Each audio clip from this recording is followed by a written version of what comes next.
In this guide, I'm going to show you how to fully turn off the Nintendo Switch 2. This is Miguel from Just Pause, and before we get into this guide, make sure to like the video and subscribe to the channel with all notifications on for more content like this. It really does help out the channel and we'd greatly appreciate it. If you have any questions, just ask them down in the comment section below. I'm going to be doing my best to reply to every single comment down there. Pressing the power button once only puts the console into sleep mode, so to completely shut it down, you're going to want to press and hold the power button for at least 3 seconds. When the power menu appears, go ahead and select power options.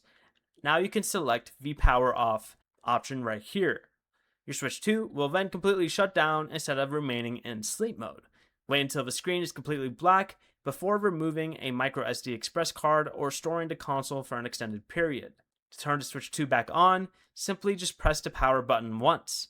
If the console is frozen and the power menu won't appear, press and hold the power button for at least 12 seconds to force the system to shut down.